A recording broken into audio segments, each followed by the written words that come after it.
I am here with, I guess you can say, the co-founder or the co-inspirer of the Quilt show, Jackie's husband, Rod. Rod, you are a pilot.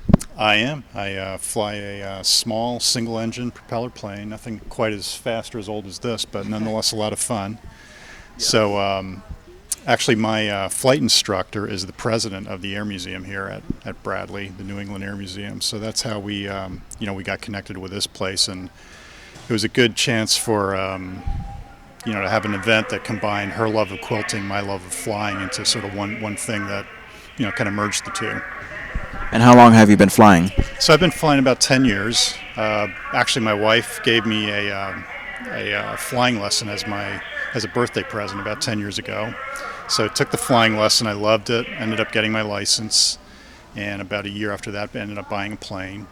The plane's based at Brainerd Airport, which is just on the south end of Hartford. But it's a lot of fun. I go. I was telling you, I try to get out every weekend. Not always successful because I got other plans or the weather doesn't cooperate. But I like to go to like Block Island, Nantucket, New York, down to New Jersey, Pennsylvania. My wife's family's from New Jersey. My family's from Pennsylvania, so we go down there quite a bit. Now, as far as weather is concerned, I am assuming that it's not advisable to fly in rain or snow. So when you first get your pilot's license, you're only certified to fly in what's called visual flight conditions.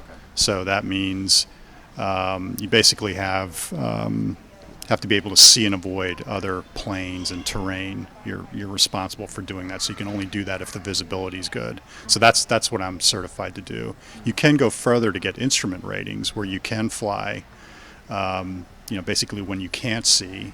At that point, air traffic control is monitoring you and making sure you avoid other traffic and terrain.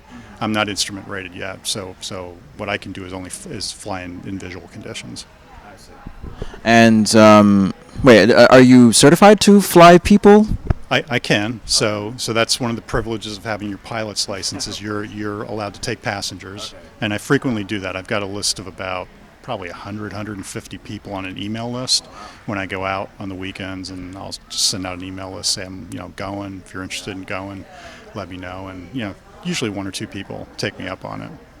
Have you encountered anything tragic or frightening as a pilot? No, nothing real bad. No, I mean sometimes you get into a little bit kind of marginal weather, and you're not, it's not totally comfortable with it, but nothing that's ever been unsafe, but just that, makes you a little bit uncomfortable. Okay. And would you like to be remembered as a part of history here at the New England Air Museum? Yeah. I mean, I come here a lot. Like I said, my flight instructor is the president, so I wouldn't say I'm involved in a lot of the activities around the museum, other than maybe the quilt show here. But it's a great place to visit. If I encourage your viewers to come visit the museum. It's really a great place. I mean, lots of history, lots of planes from all the way back to the Wright brothers up until present, and really an interesting place. Have you tried quilting yourself? I have not. And do you attempt to? And I, which I'm sort of at a disadvantage because my wife actually has tried flying. So she's gone with me a couple times, and she doesn't, to be honest, doesn't really like it. She doesn't like turbulence or bouncing or anything, and doesn't always nervous about what's that noise or why is it doing that. But she's tried flying. I have not tried quilting, so I guess I'm guilty of that.